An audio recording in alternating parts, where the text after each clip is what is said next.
We're back. Again. What shirt are you wearing today? Well, I couldn't find my other shirts that I've got, the Lucky Strike shirts. Yeah. So I grabbed this one, and it's the Mind Lab 2025 Dealers Conference. Very comfortable It shirt. looks comfortable, actually. It is. Nice material. Yeah. It is. So that's why I've got the Mind Lab shirt on. Yeah. Well, we've had another busy week. Another busy week. So, Cold of the week, Relic of the week. Yeah. We had the Gold Monster 2000 train over the weekend, which was another successful day. Yep. We've got newsletter highlights, which includes a find on video. Okay. And then our topic of the night is prospecting after controlled burns and bushfires. Yeah, and what to look for. We'll talk about that later. I don't want to spoil it. And we are releasing the WA tour dates for the all-inclusives. Okay. If you haven't seen them in your emails already today. Okay, very good. Let's get into it. And thank you again as well for everyone for your Black Friday and Cyber Monday support. Wasn't that good? Yes. Very good. So thanks, guys. Yeah. Now, gold of the week, what do you have in store for us? Okay. Maybe do relic of the week first. Oh, maybe I should see what's up on it. You spoiled it. Okay. Relic of the week. Look, I think I've talked about crucibles before. This is a extremely large one. Huge. I've got bigger ones. Bigger? Yeah. Where are they? They're in the shop in a box. Wow. Than this. But crucibles are what they use to melt the gold with, and then they had tongs, and then they tipped the gold out. See the little bit cut out bit there? Yeah. But the reason I wanted to talk about the excuse me, about that tonight was sometimes when you're out in the bush, especially around mine sites, look for the gold inside. Look for the gold inside. Because I have picked up chips of them before around mine sites, and they've had little bits of gold. That nearly hit you, did it? Yeah, probably need a light on that one because it's got a lot of slag in it. Yeah. See any?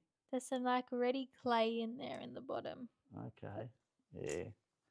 But so yeah, keep an eye open, especially around where there's been larger mine sites, I suppose, where there's been, a gold melting room. They generally melted their gold on site, a lot of the smaller ones. And yeah, when they finish with the crucibles, they just throw them out the back. Yeah. They break, and you'll get little chips of it with gold in it. Nice. Yeah. What did detector pick that up? The Gold Monster 2000 would. Yeah, if there was little bits, stuck in the slag of this. The slag is the flux that what's that?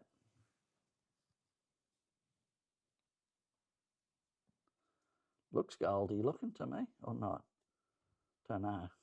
Just there. But the flux or the slag is when they throw it in there and they're pouring it, it flows out with the gold. Yeah. And that's why you get little bits of slag stuck in. See this one, hear that? I'm watching it. See any? See those little bits of like red clay in there? Oh, down the bottom. I don't see any. But what about the sound? I don't know. Yeah, when you tap it, it sounds hollow. Yeah. And I can see a crack running through here. Oh, okay. On the, you can't see it. You can see it on the inside, but yeah, this one's so cracked. If it didn't have a crack, it wouldn't sound hollow? No. Hear that? Yeah, just sounds hollow. But yeah, so if you're out the bush and you come across bits of it, certainly have a look. Yeah. And just see, whether there's any gold attached to it. Yeah. Because I know when I'm melting gold, you will get little bits of gold that retain in the crucible in the slag.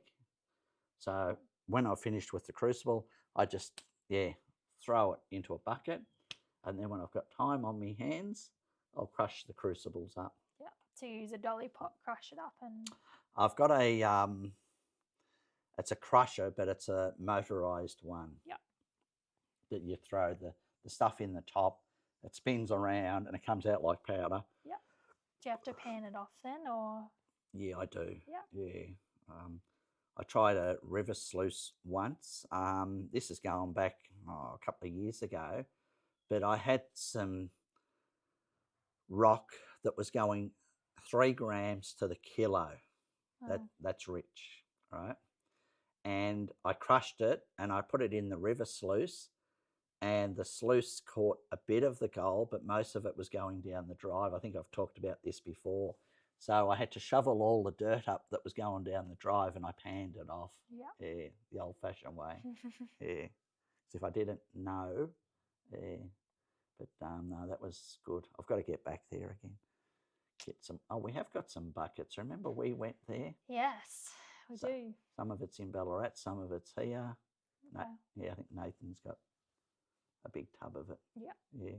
So we've got to crush that up. Yes, make a weekend of it. Might make a good Christmas present. So yeah, that's the relic of the week. Look, they come in different sizes, you know, from little sample ones, the little round ones, to larger than that ones. Yeah. Yep. Depending on how much gold they were melting. Yep. Like you're not going to melt half an ounce of gold in that. It's going to be huge. Probably a kilo of gold. Yeah, that'd be nice. Quite substantial. Yeah. So that's the relic of the week. And what's the gold of the week? Nothing pretty, but that was bought. I think it's pretty. Yeah, all gold's nice, isn't it?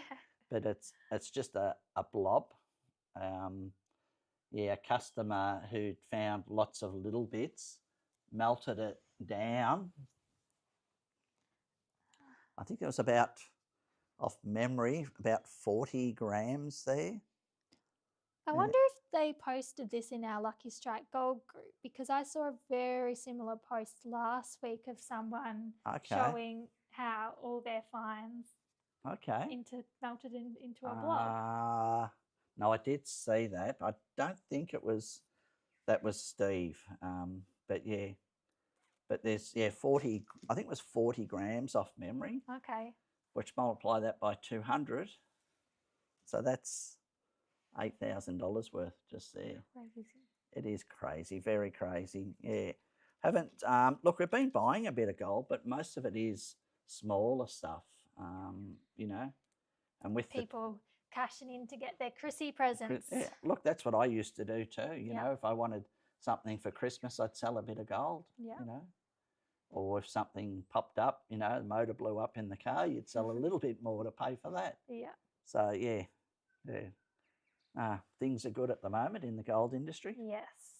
So very good. Looking up. Our best sellers this week. I know what its number one's going to be. What? 2000s. Yes. Yeah. Back at number one. Back at number one. The Made from Muffs hats are back in number 2. The Gold Atlas Victoria by Doug Stone. People are buying up on that. And I reckon I know why people are buying that. Why? Because we've sold so many 2000s, people are buying the book to see where the surfacing areas are. That's a good idea.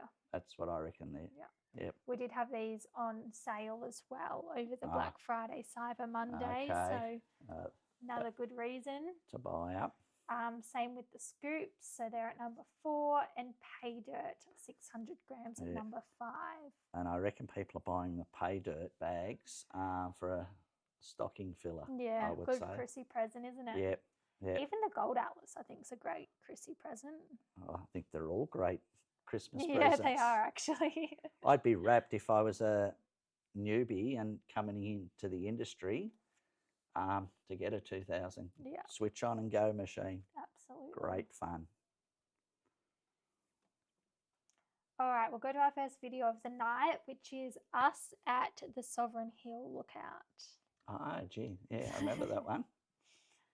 Yeah, it's Darren here from Lucky Strike Gold in Geelong and Golden Relics Prospecting Ventures. We're actually up behind Sovereign Hill in Ballarat, and there's a lookout here that you can actually drive so the public can come here, but there's a sign here, where it says that there was a hole down there called the jewellery shop, which produced, this is incredible, for every foot that was dug, they got 500 ounces out of it. It's just incredible. And I did read there somewhere that they got well over a tonne of gold out of it. But yeah, that was it there. Now, I do know that the hole was down on Main Road and there's a monument. But look, it's good to come up to a lookout like this because you get to look at the lay of the land. And if you come over here, there's an old brass plaque and it shows you where all the different hills and mines were. So it says Eureka Stockade, Poverty Point, so you probably wouldn't go there because there wouldn't have been much gold.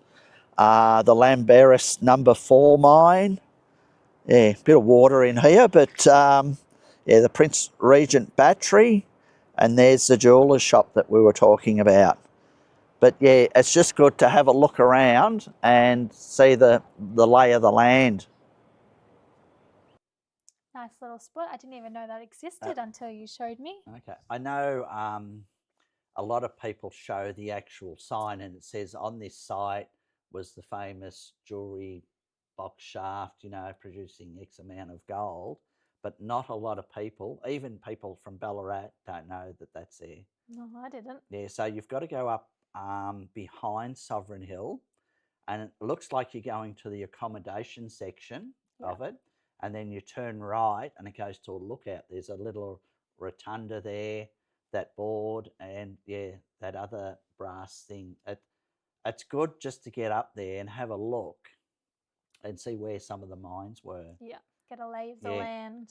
And when I was pointing to some spots on there, I thought that's on the old signs that I bought. Oh, okay. The Lamberis mine and yeah, a few of the other mines on there.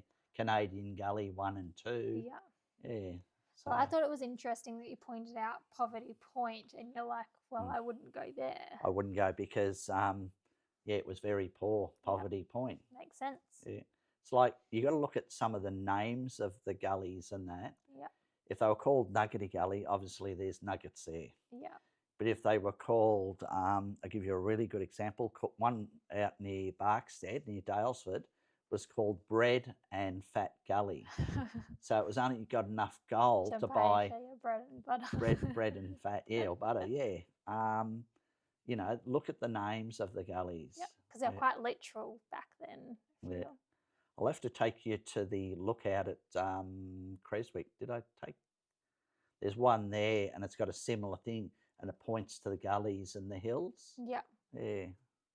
But no, love the history. Yep. Love the history. Yeah. All right. So we had a customer entry of them finding a nice chunky nugget by a riverbank. Oh, wow. So I'll jump in. This time we have a video for this. So we'll jump in. A little bit of prospecting along the edge of the bank of a creek here. Nice target.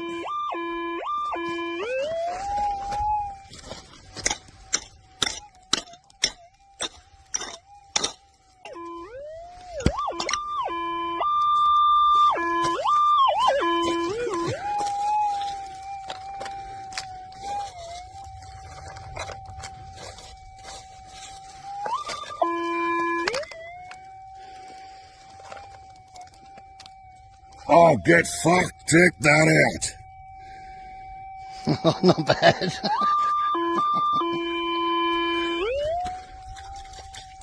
Oh, be fucked. Hallelujah.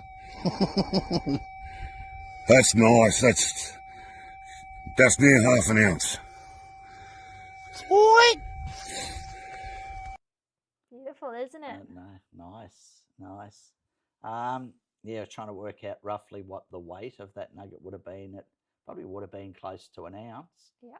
So 3/4 to an ounce, I would say. Yeah. That's what, $4,000 to $6,000 roughly. Nice. Yeah. Looked a bit soupy though. The water. Yeah. Soon messed up the coil, but yeah. Don't know what machine it was. Looked like a 5. Do you reckon? Yeah.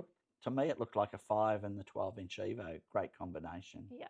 Great combination. Nugget finder coil, yeah. Yeah. Yep. But I'd say they're putting a dam in on a block somewhere. Seems to be a successful method for some people. Yeah, yeah, no, good on But them. that already had water in it. Yeah, it did. Probably rained the night before. But yeah, nice nugget. You know, Beautiful. would have been nice to see it cleaned up.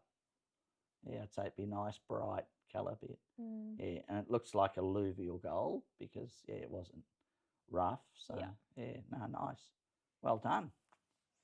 Now, our product of the week, I don't even know if you've seen these. They're new to the store. Well, I've been stuck in Thomastown. Thomastown will get them soon, hopefully. Okay.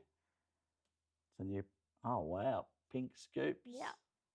Wow, nice. Yeah, very nice. I want one. And shout out to Stacey Pink. If you do not have a pink scoop, please let us know and we will make sure you get one. Okay. We'll send her out one. Yes. Yeah. Let us know if you've got one in the comments, and if not, come in and collect one. Yep. Nice. Nice bright colour too. Yeah, you can still see it in the You're not going to ground. lose that one. Yeah. And the gold will still stand out nice it on will. it too. Yep, nice. Okay. All right, our tip of the week is on the Gold Monster 2000, an ID of 1 is about as strong of a hint as you'll get. It's an extreme likelihood of gold sitting under the coil. Yeah, I have found that sometimes you'll get a little sound. It doesn't move. The gold indicator doesn't move to the left, to the right. But like you said last week, when you scrape that little bit off, then it comes into play. Yeah. If you're ever in doubt, whether it's a deep target or shallow target, just take that top off. Yes. Yeah. Nice. Well, it works with any detector too. Yeah, it does. That's yeah. And that's what I was explaining on the tours. Like, you know, if you get a ground noise, that's what a bigger nugget can sound like too. Exactly. In some areas, if like it might be ground balance, but the noise is still there, always take the top off. Yeah. And hopefully it comes in a bit louder for you. Yeah. All my best nuggets have been those ones that sound questionable or sound iffy, and then scrape a bit off and it gets stronger. Yeah. I noticed in one of the videos there, I was using my shoes to scrape, and that's why my knees aren't the best. Bad knees. You'll find most prospectors who started back in the 80s, their knees are buggered for that reason. They're not designed to go sideways. Yeah. All right, let's have a drum roll, please. Da-da-da-da. What are we drum rolling to? WA all-inclusive dates. Yep. Now, let's delve into them. We've got 2 locations for the all-inclusives. Location 1 is Laverton. Now, this one you'll be staying at a hotel, same as normal, all meals included, all transport, and all the rest of it. All transport once they get to Perth. Yeah. Yeah, and then we pay for their transport from them to where we're doing, which will be a flight from Perth to Laverton. Yeah. Not Laverton, Laverton. That's what I said. Is it? Okay. Yeah. So, yeah, and then we'll pick you up in the bus. Yeah. Take you back to the motel, put your luggage in, and then we're out that afternoon chasing the yellow. Yes. Yeah, it's my favourite spot, actually. You know how much gold I've got from that area. But, yeah, that will be good. So, first tour in Laverton is from the 1st of June till the 8th of June. 1st of June is a Monday till the 8th is a Monday. And then the second tour will be the 8th of June to the 15th of June. So there is the option to, some people like to do the full 2 weeks. So they are back to back again. Yeah. It just means on that particular day, we generally take out the ones that are doing the 2 weeks out to a location. They detect, and we have a guide there walking around helping them out. Yeah. And then we go into town and pick up the second group. Yeah. Yeah. So then we have the second location, which is Leonora. This is from the 22nd of June, another Monday, till the 29th of So, yep, till the 29th. And then the second Leonora tour is the 29th to the 6th of July. Okay, another interesting area. Yes. Yeah, it is very good. So the tag-alongs will begin shortly after, but those dates we are still confirming. Yeah. But the all-inclusives do always book out very fast. They do. So, yeah. And I think doing it in these 2 parts as well will make them book out. Yeah. And the pricing and that we've got to confirm that yet with. That'll all be on the website now. So if you got our newsletter today, you can book directly. There's buttons on that. Otherwise, go to goldenrelics.com.au and you'll be able to book through there. Yeah. Spots are limited. And I will be having 6,000s and 2,000s for that one. That is exciting. Because the 2,000 is going to open up a lot of the ground again on numbers. Yeah, yeah, absolutely. Yeah. So one thing I didn't mention is the Leonora 2 tours there. You're in Miners Dongers. Yep. So Laverton is a hotel and Leonora is the Miners Dongers. Yeah. Sometimes with Laverton, the overflow, there is dongers out the back there too. Yeah. But nice atmosphere. So yeah. Any key differences you'd say between the ground at Laverton and Leonora? No, it's similar-ish ground actually. Yeah. Yeah, what to look for and no, it'll be good. Yes, I'm looking forward Not to it. giving too much away. All right, so we've got the QR code up if you want to join our newsletter. But otherwise, we're going to jump into the next video where we're in Canadian looking at the mine shafts. Oh, yeah. These were filmed, couple of weeks ago? A few weeks ago. It was before we filmed all the Gold Monster 2000 footage, and now that's leapfrogged its way in. But like I said, we've got to get out there and do some more because, people are really loving the little bits out in the bush. Absolutely. So, yeah. All right, let's jump into this video. Yeah, we're up in Canadian, which is a suburb of Ballarat. Quite an interesting area. There's all miners' holes going down there looking for alluvial gold. So that's gold that has come out of the reef or the source and is weathered. And there's probably, 50 holes running down through there. And then there's another lot of holes over the back running that way. So the holes come up this way, up the hill, and down the bottom of that gully, they're also running up this gully, and they run to this hole, which is actually the source. Now, this has got a cage on the top, but it is a very deep, but that was the source of the gold, so that was the reef. And then the gold has shed down to the side of the hill here and down that gully. But quite an interesting place. And the white clay that you see here, this is what they call white pipe clay. They call it pipe clay because it's white, and that's what the old timers used to make their pipes out of. There we have it. That's it. Interesting place that, because you had the source of the gold, but the gold had dropped down to the west and to the north on that hill. And look, I've got a lot of pieces there, but nothing bigger than about 7 grams. Yeah.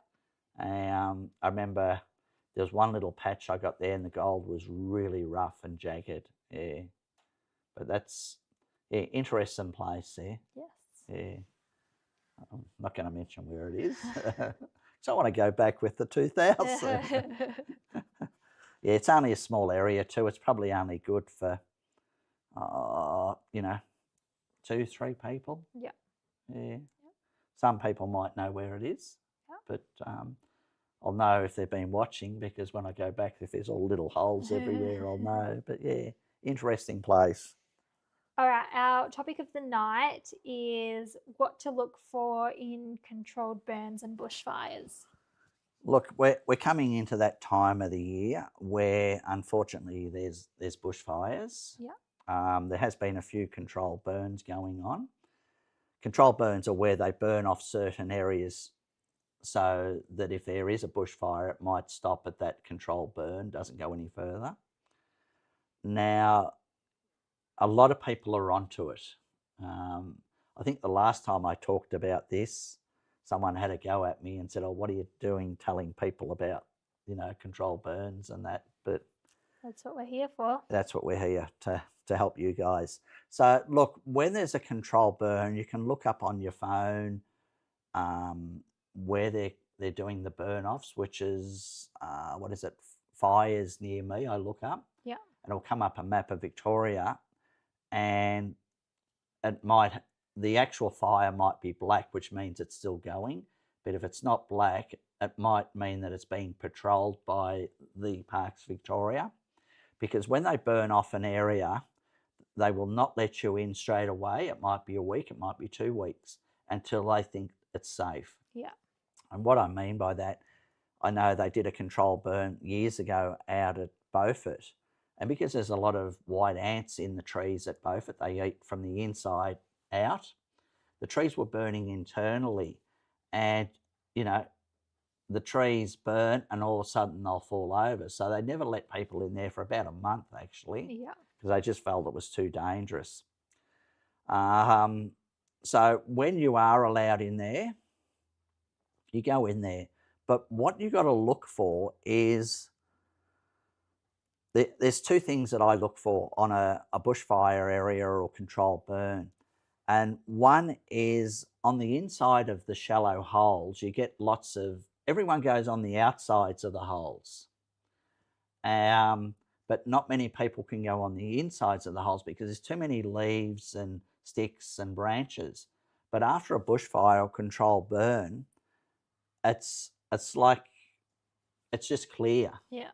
So you can stand inside that hole and just do the insides, because when the miner was digging the hole, the last bit of gravel that they threw out is the rich dirt. And if they didn't know what they were doing, they were throwing gold away. But some of the gold would go over the backside of the heap, but some would fall back on the inside. Yeah. So that's the first place I go, inside the holes. But this is a really big tip. What I look for is the more ash that is on the ground, the more twigs and leaves have burnt. So I know that there was lots of vegetation there. But if you see just a little sprinkling of ash, it was just a few leaves that have burnt. I don't waste my time on that. Yeah. I go to where there's more ash, knowing that vegetation was a lot thicker. Or you might see a line of ash, and that is where a tree has fallen onto the ground, it's burnt, and you've got under that tree to do. Yeah. And there'll be more ash there. You will get a few false signals, but I remember getting a false signal on the charcoal. I moved the charcoal with my boot. It was still there, and it was a nugget underneath the charcoal. Yeah. Yeah. I know, there a while back, Luke from Colac got a big nugget under a log. Yeah. Now, if you were in that area and it burnt off and you saw a lot of charcoal there, you would go over that and, you'd get it. Yeah. Just unlocks ground that you previously couldn't detect. And don't waste your time on the clear areas. Yeah. Because the chances are that someone has been over that clear area, but areas where there's more charcoal, is new ground, in my opinion. Yeah. So, unfortunately, there will be bushfires this year. And like I said, they've just started doing controlled burns. Yeah. So keep an eye open. I know there was one up Bendigo Way. I looked at the map just the other day, actually. And I think there was another, no, I can't remember where the other one was. Yeah. But have a look and just see. And you'll probably see me out there if I've got time. If I've got time. Yeah. Well, now we've got some more helpers in the shop, then we have. hopefully we get some more time more up our time off. sleeves. Yeah. Got Lizzie and Matt in Melbourne now. We have, both nice, friendly people. Yeah. So, do well. Yes. Yeah, just after another person, but I think we might have that person. I don't know if Mum's talked to you. Yeah, she did Yeah, actually. Yeah. someone come in, to the shop last week and said they're interested in helping out. So, Otherwise, if you're interested, let us know. yeah, we're after a casual at the moment. Yeah. Yeah, Casual for Thomastown. Yeah, 2 or 3 days a week. So yeah, no, it's going to be a nice shop, that one. Yes, I'm excited. I've been working on the designs for the outside of it. Oh yeah, nice. Yeah, it'll be fun. Oh, fun. Yeah, it's going to be good. Going to be good. All right, Okay, I think what else? that's all for today. That's it. Do you know, I was just thinking, I used to be so nervous doing these. You do a better job than what I do. No, I don't. You do. Now it's a piece of cake. Just feels like a conversation on the couch, which it is. It is on the couch. Yeah. Okay. All right, that's all for tonight, guys. Okay. We'll see you out in the goldfields. See you next Tuesday. See ya.